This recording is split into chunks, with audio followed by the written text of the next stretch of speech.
그리고 이런 내용이 아주 잘 담긴 책이 하나 있잖아요. 맞습니다. 바로 임신 출산 미리 보기. 안녕하세요. 산성재TV의 미니 아빠 슈니 아빠입니다. 네, 오늘은 임신 테스트기에 대해서 이야기를 좀 할까 합니다. 오, 궁금해요. 참 이거 사실 남자들 잘 모르거든요. 잘 모르죠. 남자들은 보통 오빠 이거 봐봐. 그리고 실제로 사용하는 여성분들도 이거를 과연 어떻게 사용하는 게 좋은 건가 궁금한 게 많으실 거예요. 이게 일단 임신 테스트기가 이 원리가 되게 신기한 것 같아요. 맞아요. 어떻게 소변을 가지고 임신했는지 안 했는지 알 수 있는. 임신 테스트기의 원리는 되게 간단해요. 임신할 때 혈중에 있는 임신 호르몬 있죠. 우리 흔히 이제 HCG, 한글로 하면 되게 긴데 인간 육모성 생식선 자극 호르몬. 혈액에 돌아다니는 이 호르몬이 소변으로도 배출이 되는데 소변으로 배출되는 이 호르몬을 측정을 해가지고 우리가 눈으로 볼 수 있게 보여주는 그런 검사 방법이에요. 그래서 이게 되게 소량의 호르몬도 우리가 검출을 할 수가 있거든요. 배란되면 그날 보통 수정이 바로 되는데 수정이 되고 14일 후 그때부터 이제 두 줄이 나오게 됩니다. 임신이 됐다면 임신 4주죠 이때가. 임신 4주 때부터 두 줄을 확인할 수 있고, 그리고 이게 요즘에 얼리 체크라고 해가지고 그거보다 더 빠르게 한 임신 3주 정도부터 확인할 수 있는 제품들도 나와요. 여러 가지 이렇게 임신 테스트기 종류가 있는데 크게 분류를 하자면 크게 세 종류가 있습니다. 하나는 이제 플라스틱 케이스에 이렇게 들어있는 그게 제일 많이 본 것 같아요. 맞아요. 이게 이제 가장 보편적으로 많이 사용을 하는 임신 테스트기 종류고 이거를 이제 미드 스트림이라고 부르고요. 또 하나는 그냥 스트림이 있어요. 건강검진할 때 소변 검사할 때 찍는 거 있죠. 거기다가 이렇게 묻히는 거. 맞아요. 요거는 좀 저렴해가지고 많이 살 수 있어요. 그 다음에 디지털로 된 것도 있대요. 이건 저는 실제로 본 적은 없어요. 이런 것도 나와 있습니다. 요거는 이제 한독하기 좀 용이한 제품 있는데, 이 분류 안에서 시중에서 우리가 구입할 수 있는 제품은 한 수십 가지가 됩니다. 그래서 이 테스트기별로 사용법이 조금씩 달라요. 그래서 요거는 사용하실 때 구매한 제품 설명서를 꼭 읽어보시는 게 중요합니다. 그러면 우리가 하루에도 소변을 엄청 많이 보잖아요. 그렇죠. 여러 번 보죠. 그러면은 그 중에 어떤 걸로 해야 돼요? 아침에 일어나자마자 바로 화장실에 가서 검사하는 게 가장 정확해요. 밤 사이에 우리가 물을 안 마시잖아요. 소변의 호르몬 수치가 가장 높을 때가 아침 첫 소변이어가지고 우리가 이거를 정확하게 확인을 할 수가 있어요. 그러면은 이제 소변을 볼 때 얼마나 테스트기에 넣어야 되는 거예요? 너무 많아도 안 되고 너무 적어도 안 돼요. 요즘에 나온 검사 키트를 보면은 흡수부가 딱 표시가 되어 있어요. 거기에 그만큼만 딱 묻히면 됩니다. 이게 또 너무 많이 묻히면 오류가 날 수가 있습니다. 그리고 이게 몇 분까지 기다려야 되는지, 이게 서서히 보이는데 이거 더 기다리면은 더 진해지는 것 같고. 근데 이게 제일 문제가 뭐냐면 모으시는 분들이 있어요. 막 여러 번 검사해가지고 막 모아. 근데 분명히 어제 봤을 땐 한 줄이었는데 오늘 보니까 두 줄이 됐어. 그럴 수 있어요. 이거 그러면 이게 임신이야? 아니야? 약간 이렇게 헷갈릴 수가 있는데, 요거는 소변을 묻히고 나서 우리가 이제 보통 검사할 때 평평한 곳에 이렇게 놓으라고 되어 있거든요. 3에서 5분 내에 해야 돼요. 이게 시간이 너무 오래 지나면 굉장히 소량의 호르몬도 두 줄로 표시가 될 수가 있습니다. 그래서 검사 결과지를 계속 모아두면 나중에 아까 말씀드린 것처럼 헷갈릴 수가 있거든요. 차라리 그때 사진을 찍어놓는 게 제일 나은 것 같아요. 언제가 약간 확인하기 최적인 거예요?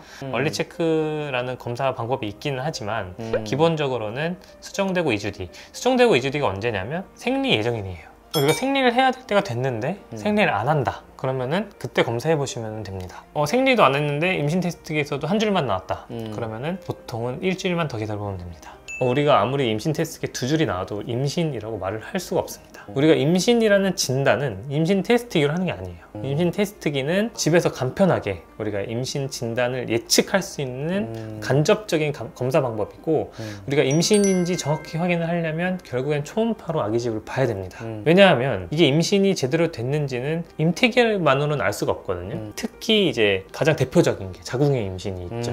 수정되고 착상이 되긴 했는데 자궁이 아니라 나팔관이나 다른 곳에 이제 착상이 되면은 임신 호르몬, 그러니까 HCG 자체는 상승을 하지만 정상적인 임신이 된 건 아니거든요.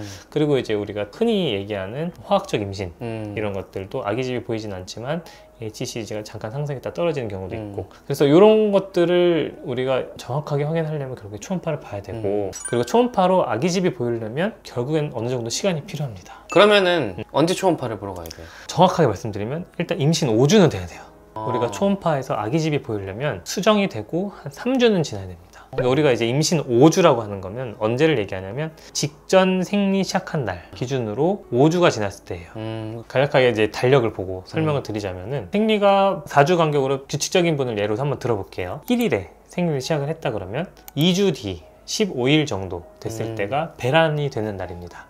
그날 그리고 관계를 가져서 수정이 됐다. 그러면 배란일 기준으로 또 2주 뒤, 이때가 임신 4주가 되는 날이에요.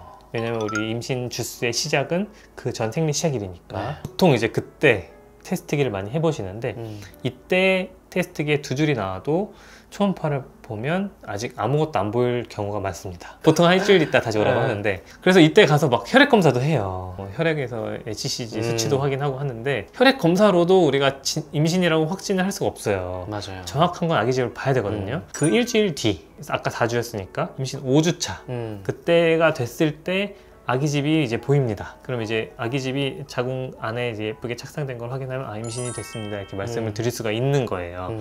그래서 이게 막 얼리 체크 하는 것도 좋기는 한데 아이러니하죠. 그때 확인한다고 임신인지 아닌지 정확히 알 수는 없어요. 결국엔 임신 5주가 돼야 돼. 생리를 안 해서 테스트기를 했어. 그리고 나서 초음파를 보려면 또 일주일 또 기다려야 되잖아요. 너무 길죠, 일주일이. 하루하루가 너무 길어요. 되게 불안한 점도 많이 생기고, 만약에 뭐 조금만 출혈이라도 생기면 뭐 잘못된 건 아닌가 이런 불안감도 생기고 하니까, 저는 그냥 제일 좋은 건 생리 예정일보다 일주일만 더 기다려보고 2줄이 나왔다. 그러면 그때 병원에 가면 됩니다. 이 비슷한 원리로 하는 게 또 있잖아요. 배란 테스트기. 네, 맞아요. 배란 테스트기는 이제 LH라는 황체 형성 호르몬 수치를 측정을 하는 건데, 이게 생리 주기 때 그 이 황체 형성 호르몬이 피크를 찍을 때가 있어요.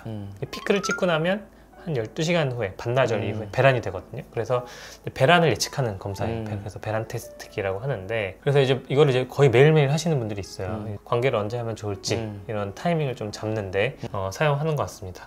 근데 이게 배란 테스트기가 좀 신기한 게, 아까 임신 테스트기는 아침 첫 소변을 봐야 된다 했잖아요. 배란 테스트기는 첫 소변을 빼고 해야 됩니다. 왜냐면 배란 테스트기는 오히려 아침 첫 소변으로 검사를 하게 되면 황체 형성 호르몬이 너무 높게 측정이 돼요. 아직 배란 될 때가 안 된 건데 너무 농축이 돼서 오히려 오류가 날 수가 있어요. 아침 첫 소변을 제외한 하루 종일 중에 아무 때나. 보통 그래서 연속으로 여러 번 검사하실 분들은 비슷한 시간대에 하시는 게 좋아요. 만약에 출근해야 된다 그러면 저녁 때 퇴근하시고 나서 저녁 때 하신다던가, 뭐 집에 계신다 그러면은 뭐 점심에 시간을 맞춰가지고 비슷한 시간에 검사를 하시는 게 좀 정확합니다. 황체 형성 호르몬도 사실 배란 때만 높아지는 것도 아닐 수 있잖아요. 맞아요. 특히 다낭성 난소 증후군이 있으신 분들, 다낭성 난소가 있으면은 배란이 불규칙해지는 거라 생리가 불규칙하거든요.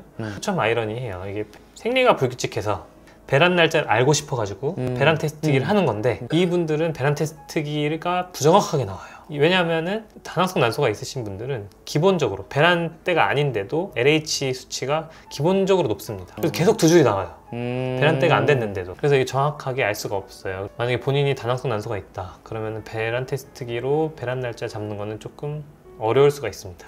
그러면 이제 가까운 산부인과에서 초음파 보면서 좀 시기를 결정하는 게 더 좋겠네요. 맞아요. 그 초음파를 보고 결정하거나 아니면은 배란 유도하는 약물 도움을 받는 게 훨씬 더 정확할 수 있습니다. 네. 근데 또 이제 임신이 어려웠던 분들, 그리고 이제 난임 치료 받고 있는 분들한테는 하루빨리 임신을 확인하고 싶은 마음, 이 마음을 저희가 모르는 건 아닌데, 그거보다 더 중요한 거는 임신이 됐다는 거를 정확하게 진단을 하는 겁니다. 기다리는 시간 동안 불안해서 임신 테스트기를 계속 반복해서 한다고 해서 임신의 진단이 더 정확해지는 것도 아니고 임신이 더 빨리 확인할 수 있는 것도 아니니까 여러분들의 이제 시간과 돈을 좀 절약을 했으면 좋겠습니다. 네, 그렇죠. 테스트기도 하나하나 다 돈이고, 또 이제 임신 아닌데 초음파 보면 그것도 급여가 안 되잖아요. 맞아, 보험도 안 돼요. 그리고 임신 되고 초음파 봐도 이 횟수가 정해져 있어가지고 초반에 너무 많이 보면 나중에 다 돈을 많이 내야 되거든요.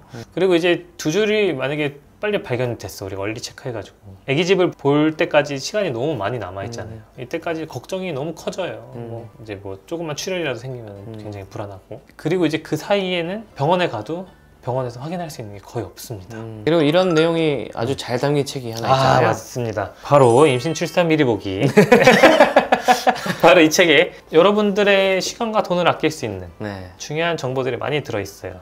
이 책을 보시면은 우리가 평소에 궁금했던 내용들, 뭐 너무 많은 정보 때문에 걱정했던 것들, 이런 것들에서 좀 벗어나서 좀 더 이제 몸과 마음이 편안한 임신 기간이 될 수 있을 것 같습니다. 네. 그럼 앞으로도 저희는 너무 과도한 걱정을 하신 분들에게 좀 위로와 안심이 되는 영상들로 찾아뵙도록 하겠습니다. 이 영상을 보신 분들 모두 임신이 잘 되셨으면 좋겠습니다. 감사합니다.